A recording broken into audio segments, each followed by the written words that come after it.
ሰሊና ወይ ወግረኛው ሚዲያ ላይ አንድ አባት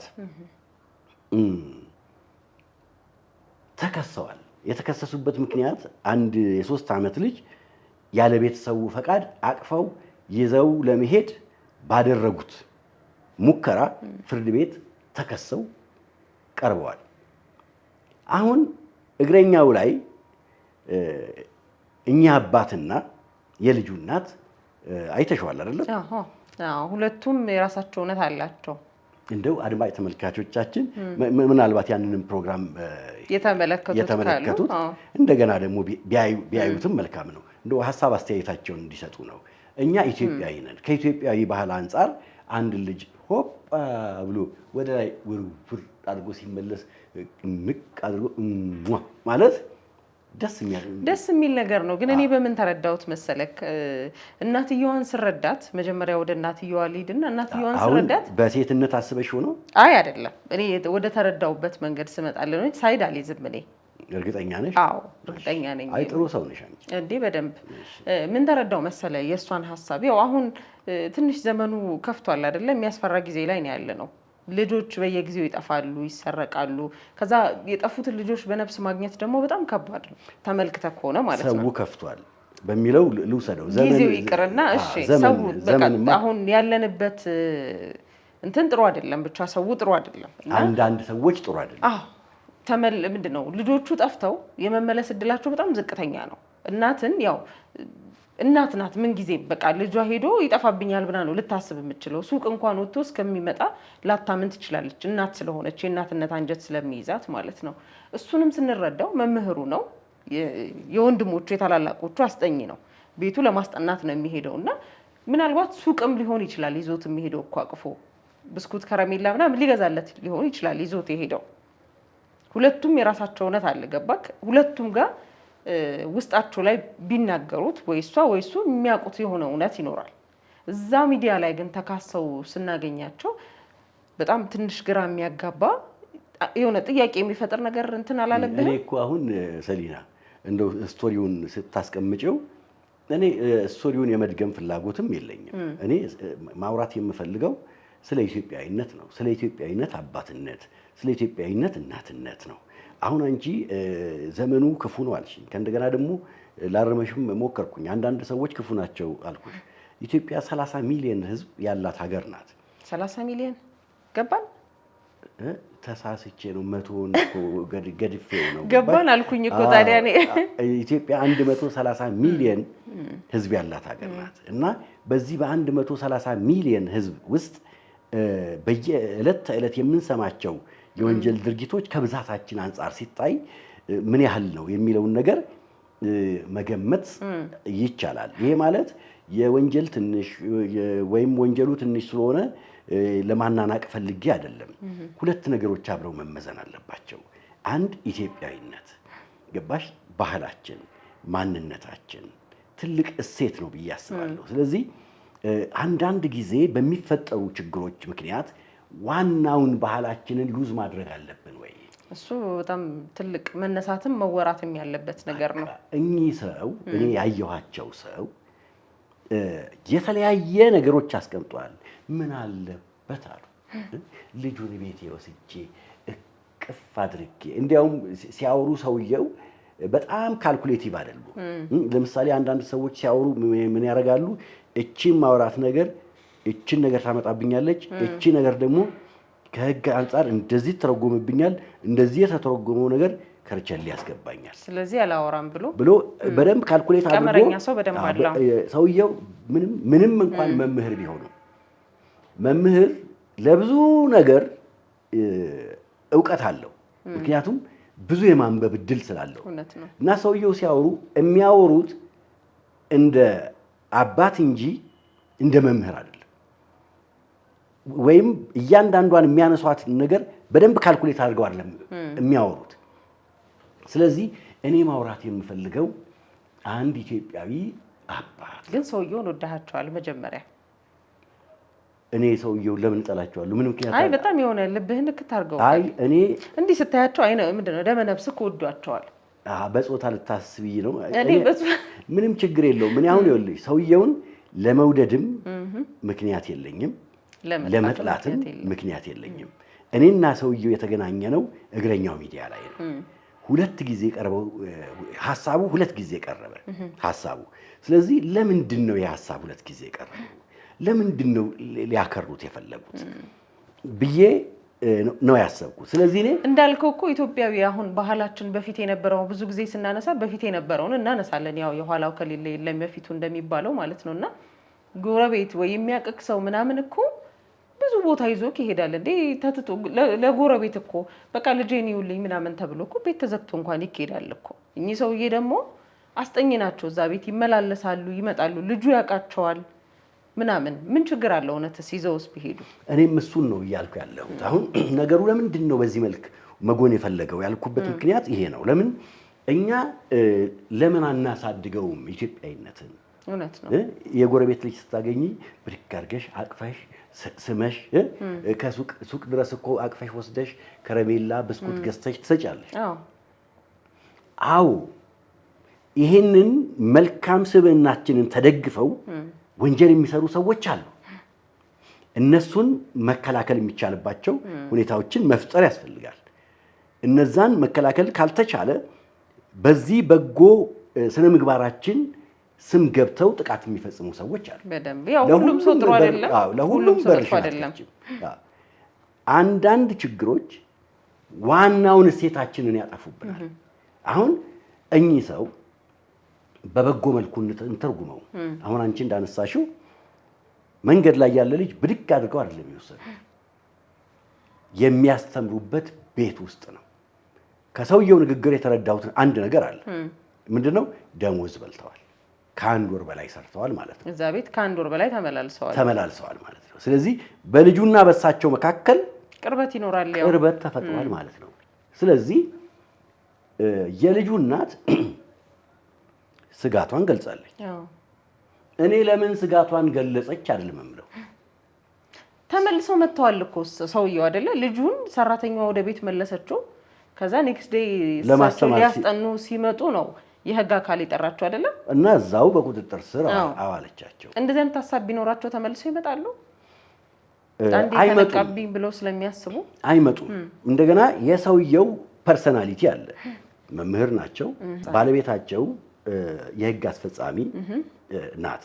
እና ባለቤቴ ለኔ አይደለም፣ እኔ ወንጀል ሲሰራ አይደለም፣ ሙያዋ ወንጀል መከላከል ነው በማለት አስቀምጠውታል።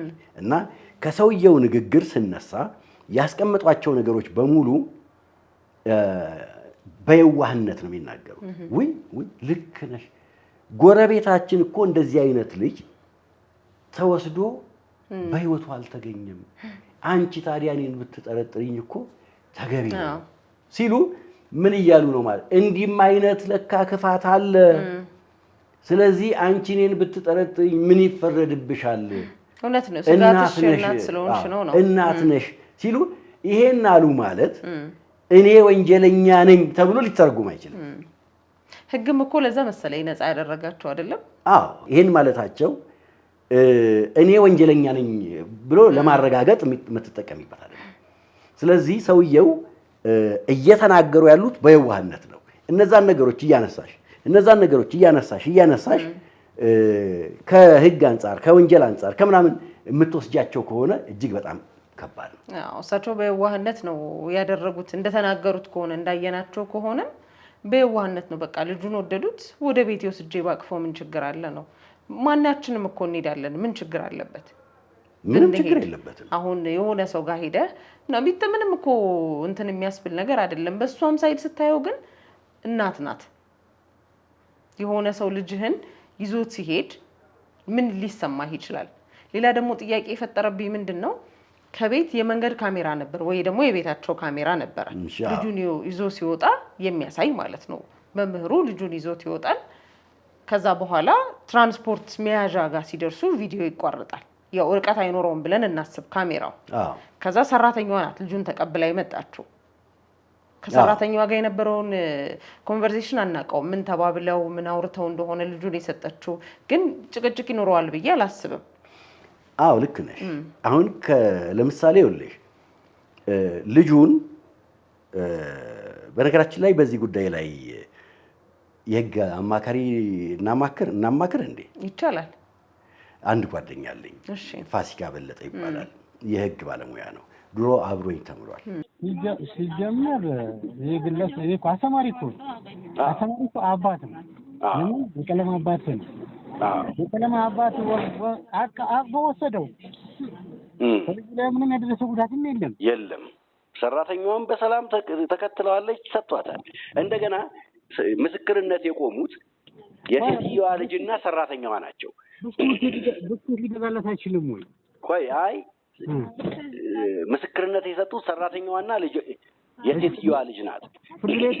ፍርድ ቤቱ ምን አለ? ሀሳብ ወንጀለኛ አይደለም ብሎ በነጻ አሰናበተው። በነጻ አሰናበተው። ግን ሰራተኛዋ ልትተባበል አትችልም ወይ? ልትተባበር ማተባበል ይቻል የለም ወይ? በሴትዮዋ ስር የምታድር ከሆነች ልጅቷስ የሴትዮዋ ልጅ ስለሆነች ገባ የስጋ ዝምድና ስላላት ልታደላ አትችልም ወይ?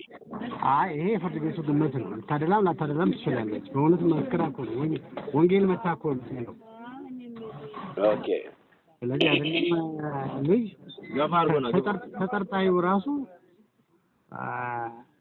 ወንጌል መጥቶ መማል ይችላል በ261 መሰረት። ኦኬ። ስለዚህ የሚከለክለው ህግ የለም። ስትመዝነው ነው ሚዛን የምታሳጣው። ኦኬ። ጭልጥ ብላ ሄዳለች ወደ ደሟ ወይስ እውነት የመሰከረችው የሚለው የምታጠራው በኋላ ነው። ኦኬ። እናት በልጇ ላይ አትመሰክርም አይባልም። የኛ እናቶች ድብና አድርገው መሰክሩ ነበር። ምክንያቱም እግዚአብሔርን ይፈራሉ። ስለዚህ አሁንም አልፎ አይጠፋም።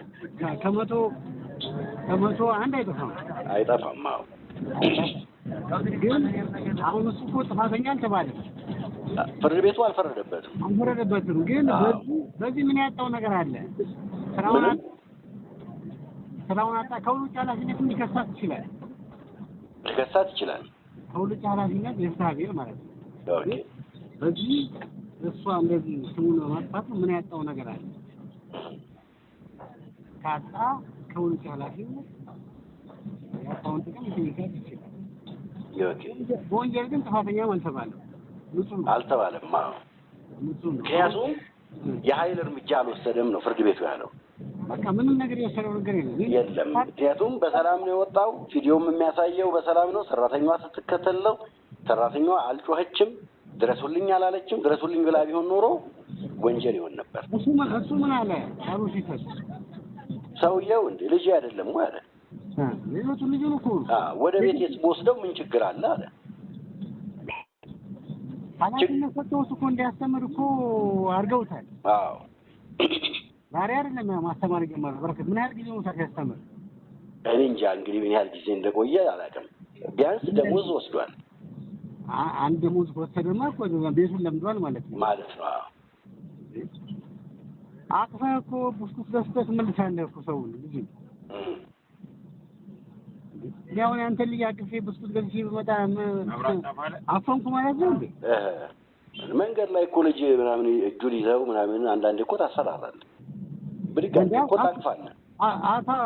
ታስፈራራለህ። ጆሮ ልቁረጠው እንዲህ ትላለህ እኮ ትቀልዳለህ።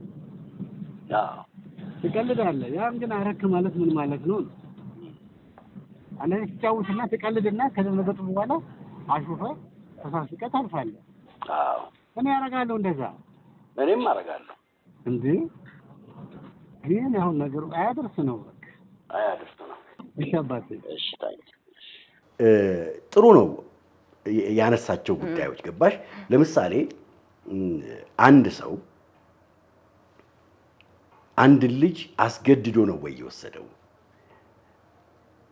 ይሄ ሰው ለዛ ቤተሰብ ቤተኛ ሆኗል። አሁን አንቺ ቀድምም እንዳነሳሽው ካሜራው የሚያሳየው ነገር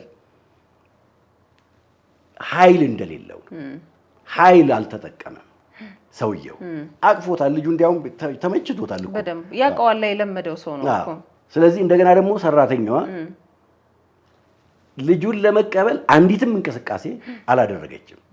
ስለዚህ ፋሲካ እንደተናገረው ምንድነው ያየነው ማለት ነው? አንድ ሰራተኛዋ ብላ ብትጮህ ምን እየተከናወነ ነው ማለት ነው? ወንጀል እየተፈጸመ ነው። ስለዚህ ያንን ድምፅ የሚሰሙ ሰዎች ጉዳዩን ምን ያደርጉታል ማለት ነው? ለማርገብ ይመጣሉ። ስለዚህ ወንጀል ተካሂዷል። በሰራተኛዋና ዋናው ጉዳያችን እኛ የህግ ዳኝነት የህግ ምናምን ለመስጠት አይደለም። ኢትዮጵያዊ ባህላችን ሊጠበቅ ይገባል። እውነት ነው። እቺ አንዳንድ ጊዜ የምናያቸውን አንዳንድ ጊዜ ሳይሆን ልናይ እንችላለን። በቀን ውስጥ በርካታ ወንጀሎች ሊሰሙ ይችላሉ። ግን ያ ማለት ሁሉም ሰው ወንጀለኛ ነው ማለት አይደለም። አንድ መጥፎ ሰው አለ ማለት 100 ሰው ሁሉም መጥፎ ነው ማለት አይደለም። በቃ የሆነ ሰው ሊሆን ይችላል፣ ባህሪው ነው ወይ ተፈጥሮ ነው ወይ የሆነ ነገር አለ እንደዛ እንዲሆን ያስገደደው በዛ መንገድ እንዲያልፍ ያስገደደ የሆነ ነገር። ሁሉም ሰው ግን እንደዛ ነው ማለት አይደለም። ልክ ነሽ። ጥሩ ሰው ልናጣ እንችላለን በዚህ ሁኔታ። አሁን የሆነ ነገር ቢፈጠርም እኮ አንተ ልጅህን ጎረቤት ጥለህ አትሄድም ማለት ነው። ልጄን እያያችሁልኝ ብለህ ለምታውቀው ሰው ሰጥተህ አትሄድም ማለት እኮ ነው። ሁሉም ሰው ጥሩ መጥፎ ነው ብለን የምናስብ ከሆነ ይሄ አጥራችን አይከለልም፣ ድንበራችን ይሄ ብቸኝነት የሚለው ነገር አይመጣም። እኔም እንደሱ ነው የማስበው። ዋናው እኛ ይህንን ፕሮግራም እንድንሰራበት የፈለግኩት ምንድን ነው? አዎ ወንጀሎች በተለያየ ጊዜ ይፈጸማሉ። እነዛ የሚፈጸሙ ወንጀሎች ግን ያለንን መልካም ጉርብትና እንዳያሳጡን፣ በጎ ነገራችንን እንዳያሳጡን። በቀደመው ዘመን የምናያቸው ነገሮች አንድ ልጅ ቤቱ ቢጠፋበት አንድ ሰው ኃላፊነቱን ወስዶ ቤቱ ያደርሰዋል። አንድ ሰው ኃላፊነት ወስዶ ቤቱ ያሳድረዋል። የሆነ ሰው እኮ ደግሞ ወንጀል ሰርቷል ተብሎ ከተጠረጠረ ከዛ በፊት የነበረው ሪከርድ ይታያል እኮ። ከዚህ በፊት በወንጀል ድርጊቶች ላይ ተሳታፊ ነበር ወይ? ያለው ማህበራዊ እሴት እንዴት ነው? ከጎረቤቶቹ ጋር ማህበራዊ ኑሮውን እንዴት ነው የሚገፋው የሚባለው ነገር ይታያል እኮ አይደለ? መታየት አለበት። ዝም ብሎ የሆነ ሰው ገዳይ ሊሆን አይችልም። ምንድነው የሆነ ሰው ድንገት መጥቶ ዘራፊ ሊሆን አይችልም። የሆነ የባክግራውንድ ነገር ይኖርሃል እኮ። ያ ነገር ታይቶ ነው እንጂ ህግም ሲፈርድ ያንን ያያል። ከዚህ በፊት የወንጀል ሪከርድ አለበት ወይ? ቅጣት ማቅለያ እንኳን እኮ እኔ ከዚህ በፊት ምንም አይነት ወንጀል ውስጥ ተሳትፌ አላውቅም፣ ቤተሰብ አስተዳዳሪ ነኝ ምናምን ስትል ይሄ ትልቅ ቅጣት ማቅለያ ነው አንድ ራሱ እኮ። አዎ ሲጀመር ጉዳዩ ወንጀል ነው ወንጀል አይደለም የሚለው ነገር ፍርድ ቤት ቀርቦ በፍርድ ቤት ሲበየንበት ነው። ስለዚህ ይሄ ጉዳይ ፍርድ ቤት ቀርቦ ብይን ባልተሰጠበት ሁኔታ ሚዲያ ላይ ቀርቦ እንደዚህ አይነት ውይይት ማድረግ ዲስአድቫንቴጅም አለው። ከዚህ ጋር አብሮ የስም ማጥፋቱ ነገር ራሱ በደንብ ይነሳል። አሁን ከዚህ በኋላ በእንደዚህ አይነት ጉዳይ አንዴ ስሙ ስለተነሳ ብቻ እንደ ወንጀለኛ መታየቱ የማይቀር ነገር ነው። አንደርስታንድ የማያረግ ሰው አለ እኮ። አንድ የሰማትን ነገር ይዝና እሱ እኮ እንደዛ ነው ብሎ የሚቀጥል በርካታ ሰው ይኖራል። እኛ አባት እኮ አሁን በአካባቢያቸው የሆነ ልጅ ማሙሽ ቢሉ ሊወስድ ነው ይባላል። እናቶች ማናቀሰለን ያንተናል እኮ ሊሏቸው ይችላል። ስለዚህ ማህበራዊ መስተጋብራቸው ሊጎዳ ይችላል። በደንብ ይችላል። የኛ ዓላማ ምንድነው? ማህበራዊ ነገራችን ይሄ አብሮ መብላት፣ አብሮ መጠጣት፣ ብዙ ነገራችንን ሼር ማድረግ፣ ደስታም ሀዘንን ከጊዜ ወደ ጊዜ እየቀነሰ ነው የመጣው። ጉርብትናችንም በፊት ከነበረበት የሆነ አምና ከነበረው ዘንድሮ እያለ እየወረደ ነው የመጣውና ኢትዮጵያዊነታችንን ባህላችንን መለስ ብለን ብናየውና እኛ የቱ ጋር ነን፣ እንዴት ነው ቀጣዩስ ኑሯችን የሚሆነው የሚለውን ተመልክተን ወደ ራሳችን ጥያቄውን ብናመጣ መልካም ይመስለኛል። ውድ አድማጭ ተመልካቾቻችን እንደዚህ አይነት ነገሮችን እንዴት ታዩታላችሁ? አስተያየት ካላችሁ አስተያየታችሁን ላኩልን። ለዛሬ እዚህ ላይ ጨርሰናል። ላይክ፣ ሰብስክራይብ፣ ሼር እያደረጋችሁ ቪዲዮአችንን ተመልከቱት። መልካም ጊዜ